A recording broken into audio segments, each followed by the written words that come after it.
Bilgin Olsun kanalından herkese merhaba. Bu videoda daha önce printerla alakalı 2 tane video hazırladım. Bu videoda da şunu yapalım istiyorum. 3D Max kullanıcısıyım. Burada bir model oluşturup printer'da basalım. Bu arada ayarlarını falan da yapmış olalım. Dilimleme programında ayarlarını da yapmış olalım. Böyle bir kupa gibi, bir bardak türü bir şeyler yapmak. Biraz da basit olsun istiyorum ki çabuk bitsin. Sonuca çabuk ulaşmış olalım. Şimdi modelleme yaparken özellikle printer'da basmak üzere bir model tasarımı, bir modelleme yaparken ilk yaptığım şey şöyle bir plane oluşturup bunu ölçülendirmek. Merkeze sıfırlayıp ölçülendirmek. Bunu yapmamın sebebi de şudur.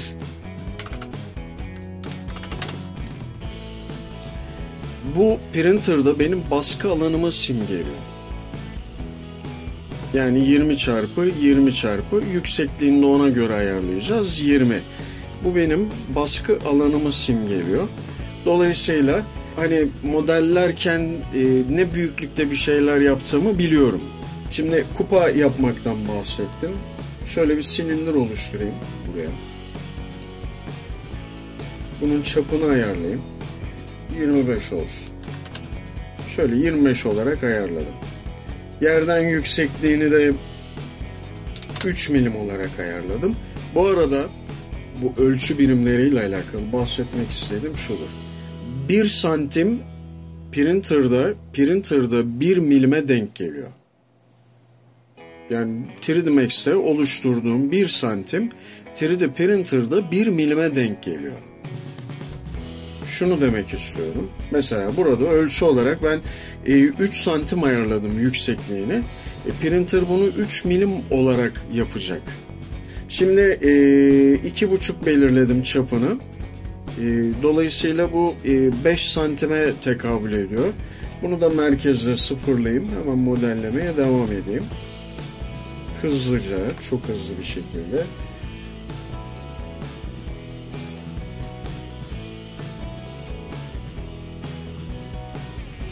Bir insert yapıyorum. Kalınlığını yine 2 olarak veriyorum. Et kalınlığımız bu olacak. Şöyle yapıyorum. Extrude diyorum. Bunu ben yaklaşık bir 50 olarak belirleyeyim. Şu şekilde. Sonra buradan istediğimiz şekli verelim. Sapını falan da yapalım. Yan pencereye geçiyorum.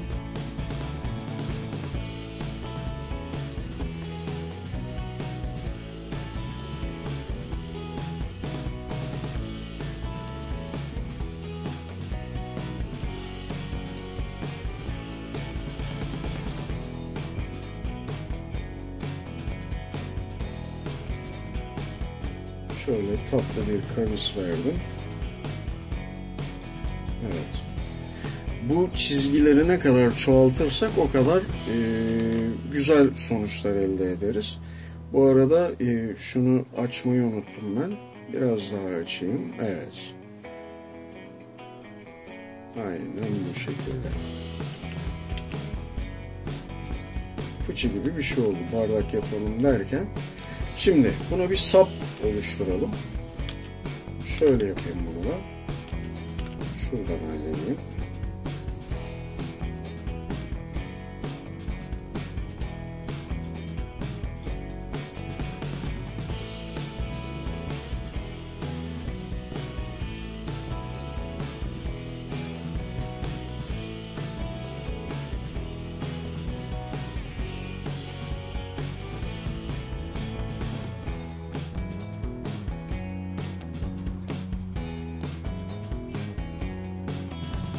Aynen. Bu şekli şeye göre belirliyorum bu arada. Printer'ın basabileceği şekle göre ayarlıyorum.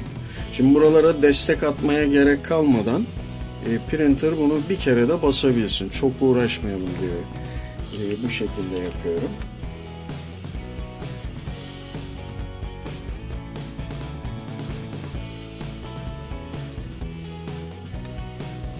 Biraz da kalın olsun.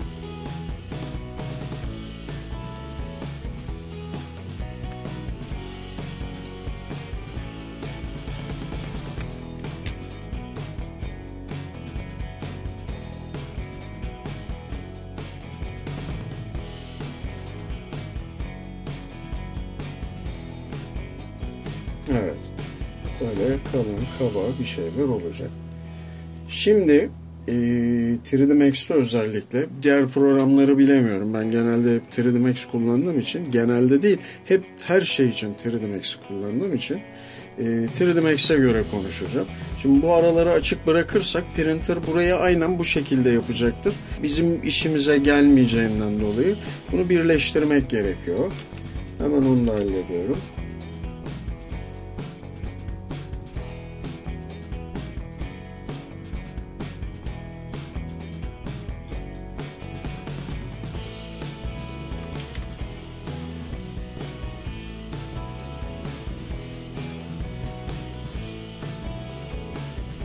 Buradaki yüzeyi siliyorum.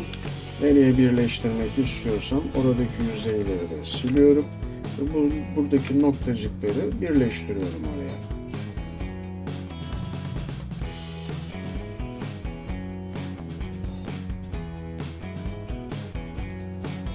Daha kısa yolları var, daha kısa yöntemleri var. Gerek yok. Şöyle yaptım. Şunu birleştireceğim. Şöyle, evet, birleşti. Şimdi burada böyle bir siyahlık görünüyor. Onu da düzeltmem lazım ki program buradan problem vermesin. Bu noktadan problem vermesin. Evet, bardağımız hazır. Son derece basit. Basitçe hallettik. Öyle söyleyeyim. Şu köşeleri de yuvarlayabiliriz. Onu da yapalım.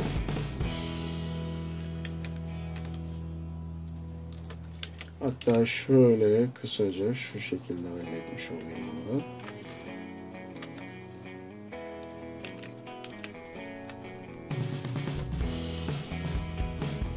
Kontrol ettim. Bir sıkıntı var mı diye. Var. Şunları da silmem gerekiyor.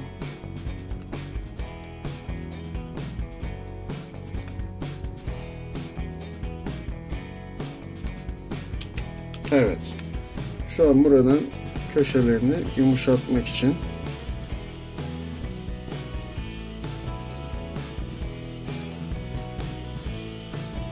istediğimiz bir değer, bunu 1 yapayım ben.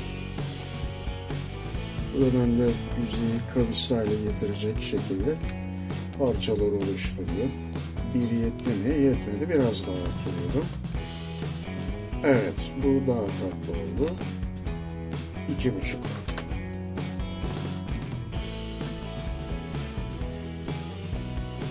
Dört değil, bunu da 6 yaptım. Evet, şu an modelimiz hazır. Tekrar şöyle bir bakalım, bir anormallik var mı? Bir anormalliğimiz yok. Sadece şurada bir benim gözüme hoş görünmeyen bir şekil deformasyonu var. Onu da düzeltiyorum şöyle.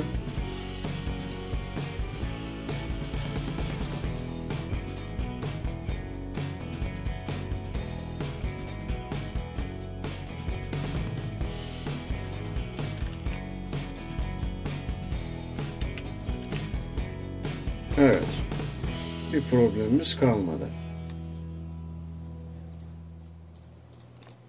Daha böyle görünecek şekilde yapmış olayım. Evet. Şimdi bunu bu Max dosyası, bunu Jura'nın tanıyabileceği şekle sokuyoruz. O da nedir? Export deyip STL dosyasına çeviriyorum ben. Bardak diye isim verdim. Bunu STL dosyasına çevirdim.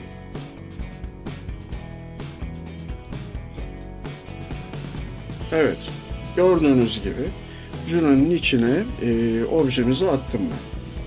Şimdi Jura'nın nasıl kullanıldığını göstereyim. Pencerede hareket etmek için sol tık, aynen bu hareketi yapabiliyoruz. Tekerlekle kaydırarak yaklaştırıp uzaklaştırabiliyoruz veya tekerleğin üstüne basarak penceremizi istediğimiz tarafa hareket ettirebiliyoruz. Evet, bu gereksiz detaydan sonra şunu göstereyim. Bakın burada katman kalınlığını soruyor bize. Hangi kalınlıkta yapalım diye. Mesela 0.06 yani 100 mikronun da altında bir değer var burada. Çok kaliteli baskı yapmak istiyorsanız seçebiliyorsunuz. Veya 100 mikron, 150 mikron, 200 mikron veya 400 mikron. Ben şu an 400 mikronu seçiyorum. Burada seçili. Burası iç kısmındaki doluluk oranı. Yani bir anlamda da nesnemizin printer'ı tarafından örüldüğünde ne kadar sağlam olacağının ayarı, öyle söyleyeyim. Yani bu ayarı ne kadar düşürürseniz o kadar kırılgan oluyor. Daha az malzeme gidiyor. Printer daha az uğraşmış oluyor. Ama daha kırılgan oluyor. Şimdi %20 değil, bunu %30 seviyelerinde tutuyorum ben. Deneme baskısı olduğu için %30 seviyelerinde tutuyorum. Bakın burada 2 tane daha şöyle noktacık var.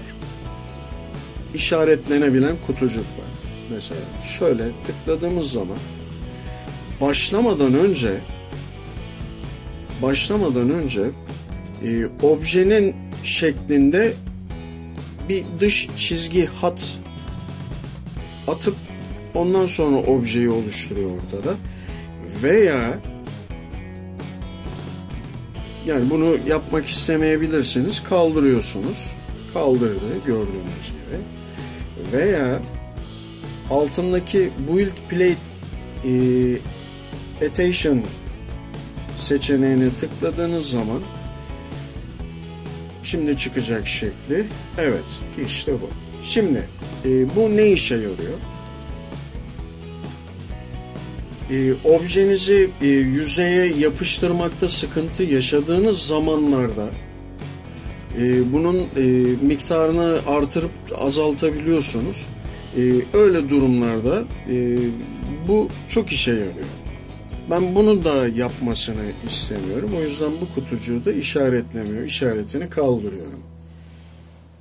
Şu an bana Cura diyor ki bu ayarladığın özelliklerde, bakın şurada saat veriyor. 1 saat 12 dakikada bu objeyi bitiririm.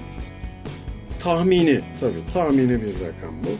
Ve 27 gramda malzeme tüketirim diye bilgi veriyor.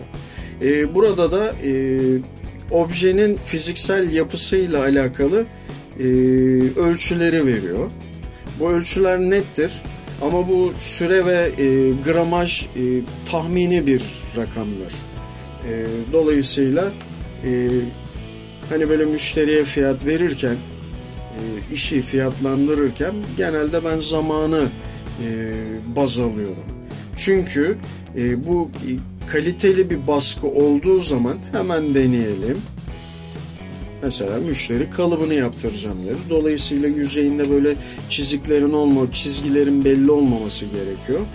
Dolayısıyla kaliteli bir baskı. İşte kaliteli bir baskı diye ayarladığım zaman ki daha %30 doluluk oranında, bunu %100 yapayım. Bir de şöyle yapayım. Tekrar hesap yapacak. %100 doluluk oranında ve 100 mikronun altında kaliteli bir baskı yapmak için bana verdiği süre 16 saat 51 dakika. Şimdi müşteri ne kadar kaliteli baskı istiyorsa ona göre hazır ayarları var. O yüzden bu programı ben çok seviyorum. Son zamanlarda oldukça benim favori programım. Hatta diğer programlar yok bile. Sadece bunu kullanıyorum. Müşteri kaliteli baskı istediği zaman baz aldığım saattir.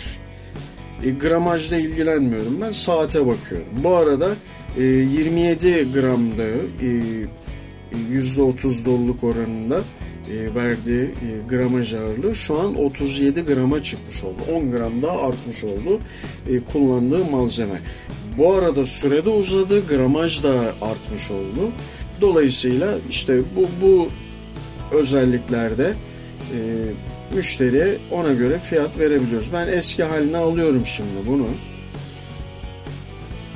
Şöyle yapıyorum. %20 doluluk oranı ve 400 mikron baskı kalitesi ile 1 saat 9 dakika süre verdi. G-kod olarak bunu bilgisayara kaydedeyim. Sonra printer'da baskısını başlatalım.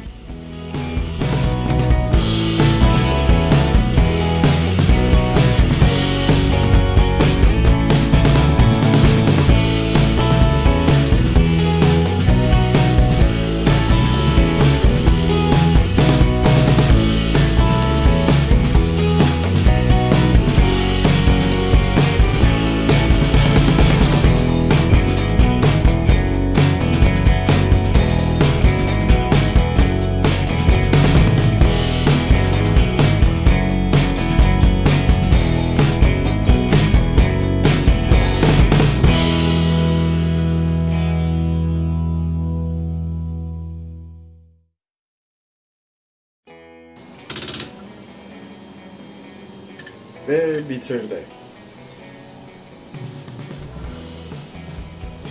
Şimdi ben camın üstünden sökmeden size şöyle bir göstereyim bunu.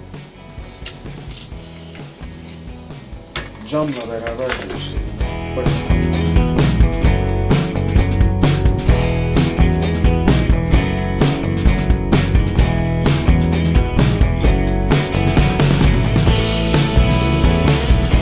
Gördüğünüz gibi.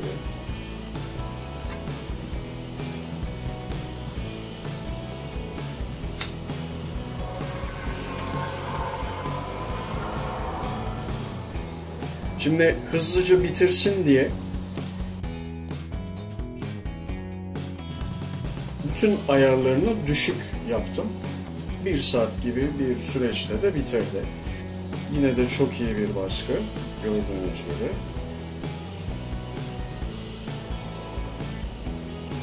Aynen şöyle içini de göstermiş olayım.